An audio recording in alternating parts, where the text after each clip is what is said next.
എല്ലാ കൂട്ടുകാർക്കും അലീസ് വേയിലേക്ക് സ്വാഗതം. അപ്പം നമ്മൾ ഇന്ന് തയ്യാറാക്കാൻ പോകുന്ന ഒരു അടിപൊളി ചിക്കൻ പാസ്തയാണ്.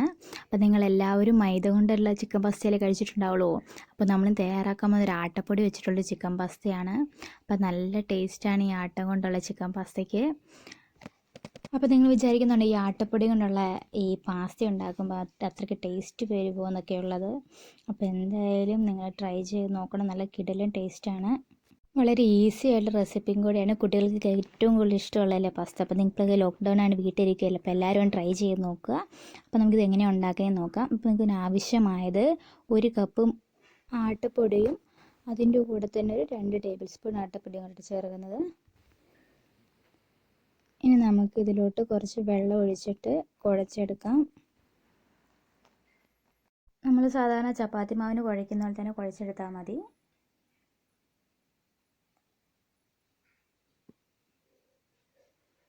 നമുക്കിതിലോട്ട് കുറച്ച് വെള്ളം കൂടെ ചേർത്തിട്ട് നന്നായിട്ട് ഉരുട്ടിയെടുത്തിട്ട് വരാം. ഇപ്പോൾ നന്നായിട്ട് ഉരുട്ടിയെടുത്ത് വന്നിട്ട് ഇനി നമുക്കിതൊന്ന് കൗണ്ടർ ടോപ്പിലിട്ടിട്ട് പരത്തിയെടുക്കാം. നമ്മൾ സാധാരണ ചപ്പാത്തിക്കൊക്കെ വട്ടത്തിലല്ല പരത്തിയെടുക്കുന്നത്, നമ്മൾ വട്ടത്തിലല്ല, സ്ട്രെയിറ്റ് ആയിട്ടാണ് പരത്തിയെടുക്കുന്നത്. പിന്നെ നമ്മൾ പരത്തുമ്പോൾ ഏറ്റവും കൂടുതൽ ശ്രദ്ധിക്കേണ്ടത് നന്നായിട്ട് പൊടി ഇട്ട് കൊടുക്കണം. എന്നാൽ മാത്രമേ നമ്മളിത് മുറിച്ചെടുക്കാൻ നേരം കട്ടിയില്ലാതെ കറക്റ്റായിട്ട് നമുക്ക് മുറിഞ്ഞ് കിട്ടത്തുള്ളൂ. അല്ലെങ്കിൽ ആ സൈഡ് ഈ സൈഡിലൊക്കെ നമുക്ക് ഒട്ടി പിടിച്ചിരിക്കും. അത് പരത്തുന്നതിനനുസരിച്ച് നന്നായിട്ട് പൊടി ഇട്ട് കൊടുത്തുകൊണ്ടിരിക്കുക.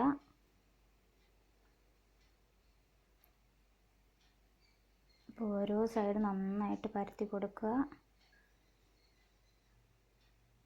കട്ടിയുള്ള വശമെല്ലാം അവിടെ നിന്നെല്ലാം നന്നായിട്ട് പരത്തി കൊടുക്കുക.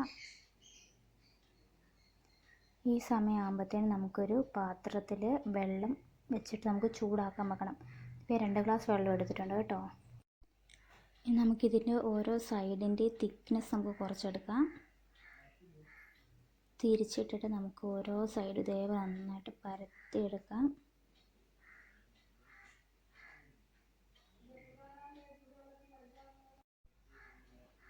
അപ്പോൾ മറക്കരുത്, നിങ്ങൾ പരത്തുന്നതിനനുസരിച്ച് പൊടിയിട്ട് കൊടുത്തുകൊണ്ടേ ഇരിക്കണം. ഇപ്പോൾ നന്നായിട്ട് പരന്ന് വന്നിട്ടുണ്ട്. ഇനിയിപ്പോൾ ഞാൻ നിങ്ങൾ കാണിച്ചു തരുന്ന പോലെ നിങ്ങൾ ചെയ്യണം. ആദ്യത്തെ സ്റ്റെപ്പിൽ നമ്മൾ ആദ്യമേ കുറച്ച് ആട്ടപ്പൊടി തൂവി കൊടുക്കുക. എന്നിട്ട് ഇതേപോലെ ഓരോന്ന് സ്റ്റെപ്പായിട്ട് ഇതേപോലെ മടക്കി കൊടുക്കുക. ഓരോ പടിയായിട്ട് വെക്കുന്നതോറും നമ്മൾ ആട്ടപ്പൊടി ചേർത്ത് കൊടുത്തുകൊണ്ടേ ഇരിക്കുക. അപ്പോൾ നന്നായിട്ട് ആട്ടപ്പൊടി ചേർത്ത് കൊടുക്കണം.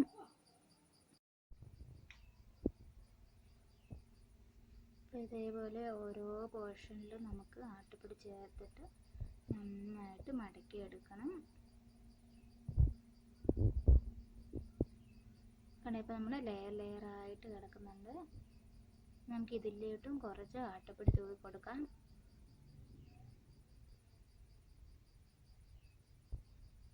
ഇനി നമുക്കൊരു കത്തി എടുത്തിട്ട് ചെറുതായിട്ട് അരിഞ്ഞു കൊടുക്കുക.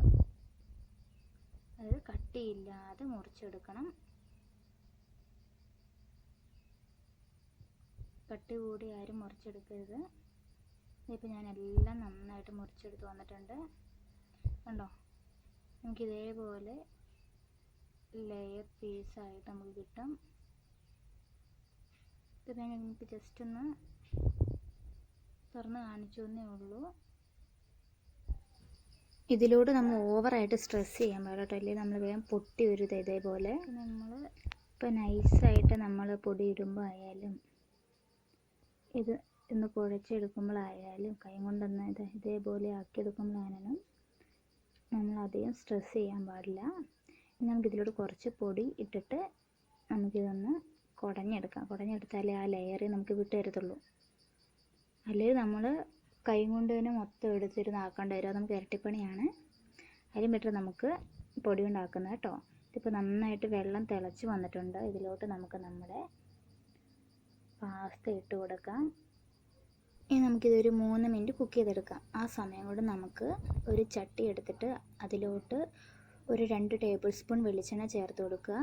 അതിലോട്ട് കുറച്ച് ജീരകം ചേർത്ത് കൊടുക്കുക. ജീരകം ഇഷ്ടമല്ലെങ്കിൽ നിങ്ങൾക്ക് സ്കിപ്പ് ചെയ്യാവുന്നതാണ്. പിന്നെ വെളുത്തുള്ളി ചേർത്ത് കൊടുക്കുക. വെളുത്തുള്ളി ഒരു 8-10 എടുത്തിട്ടുണ്ട്. സബോള ഒരു ചെറിയ സബോള എടുത്തിട്ടുണ്ട്. ഇതിപ്പോൾ നന്നായിട്ട് വന്നിട്ടുണ്ട്. ഇതിലോട്ട് നമുക്ക് 1 ടീസ്പൂൺ മുളക് പൊടി ചേർത്ത് കൊടുക്കാം. അതുപോലെ തന്നെ മല്ലിപ്പൊടി, കുരുമുളക് പൊടി, ഇതെല്ലാം ചേർത്ത് നമുക്കെല്ലാം മിക്സ് ചെയ്തെടുക്കാം. പൊടികളുടെ കണക്കെല്ലാം നിങ്ങൾക്ക് എത്രയാണ് ആവശ്യം അതിനനുസരിച്ച് ഇടാവുന്നതാണ്. ഇപ്പോൾ ഞാൻ ഇതിലോട്ട് ഒരു ചെറിയ തക്കാളി ചേർത്ത് കൊടുക്കുന്നുണ്ട്. ഇതൊന്ന് വഴണ്ടി വരട്ടെ. അപ്പോൾ തക്കാളി നന്നായിട്ട് വഴണ്ട് വന്നിട്ടുണ്ട്. നമുക്കിതിലോട്ട് ലേശം ഉപ്പ് ചേർത്ത് കൊടുക്കാം. അതിൻ്റെ കൂടെ തന്നെ ഒരു ടീസ്പൂൺ ചില്ലി സോസും 1 ടീസ്പൂൺ സോയാബീൻ സോസും ചേർത്ത് കൊടുത്തിട്ടുണ്ട്. അപ്പോൾ ഇത് നമ്മൾ ടേസ്റ്റിന് വേണ്ടിയിട്ട് ചേർത്തേക്കുന്നത്. നമുക്കിതിലോട്ട് വേവിച്ച് വെച്ച് ചിക്കൻ ചേർത്ത് കൊടുക്കാം. ചെറുതായിട്ടൊന്ന് മിക്സ് വെച്ച് പൊടിച്ചെടുത്തത് കേട്ടോ. അപ്പോൾ നമ്മുടെ പാസ്ത ഇവിടെ വെന്ത് വന്നിട്ടുണ്ട്. ഇത് നമുക്ക് സ്ട്രെയിൻ ചെയ്തെടുക്കണം. ഇതിപ്പോൾ നന്നായിട്ട് സ്ട്രെയിൻ ചെയ്തെടുത്തിട്ടുള്ളതാണ് കേട്ടോ. ഇനി നമുക്കിത് നമ്മുടെ മസാലയിലോട്ട് ചേർത്ത് കൊടുക്കാം. സ്ട്രെയിൻ ചെയ്തിട്ട് നമ്മൾ കുറേ നേരം വെക്കരുത്. അപ്പോൾ ഇത് ഒരുമാതിരി പൊടിയായിട്ട് കിടക്കും. അപ്പോൾ സ്ട്രെയിൻ ചെയ്ത് അപ്പം തന്നെ നമ്മൾ ഈ മസാലയോട്ട് ചേർത്ത് കൊടുക്കണം. മസാലയോട്ട് ഇളക്കുമ്പോൾ ആണെങ്കിൽ ഒരു ഫോർക്കും ഒരു സ്പൂണും വെച്ചിട്ട് ഇളക്കാൻ പാടില്ല, എല്ലാം കൂടെ പൊട്ടിപ്പോകും കേട്ടോ. അപ്പോൾ നമ്മുടെ ചിക്കൻ പാസ്ത റെഡി ആയിട്ടുണ്ട്. നല്ല ഹെൽത്തി ആയിട്ടുള്ള ചിക്കൻ പാസ്തയാണ്. അപ്പോൾ എല്ലാവരും വീട്ടിൽ ട്രൈ ചെയ്ത് നോക്കണം. നല്ല ടേസ്റ്റാണ്. കാര്യം ഞാൻ പറയാൻ വിട്ടുപോയായിരുന്നു, നമ്മൾ ചിക്കൻ വേവിച്ച് ജസ്റ്റ് ഉപ്പും കുരുമുളക് പൊടിയും ഇട്ടിട്ടാണ് വേവിച്ചെടുത്തേക്കുന്നത്. അപ്പോൾ എല്ലാവരും ട്രൈ ചെയ്ത് നോക്കുക. അപ്പോൾ ആരെങ്കിലും എൻ്റെ ചാനൽ ആദ്യമായിട്ട് കാണണമെങ്കിൽ ഒന്ന് സബ്സ്ക്രൈബ് ചെയ്യുക. അതോടൊപ്പം തന്നെ കുഞ്ഞ് ബെല്ലൈക്കൺ വരും. അതിലോളൊന്ന് പ്രസ് ചെയ്താൽ മാത്രമേ ഞാൻ ഇടുന്ന വീഡിയോസിന് നോട്ടിഫിക്കേഷൻ ലഭിക്കുകയുള്ളൂ. അപ്പോൾ മറ്റൊരു വീഡിയോ ആയിട്ട് വരുന്നവരേക്കും എല്ലാ കൂട്ടുകാർക്കും ബൈ.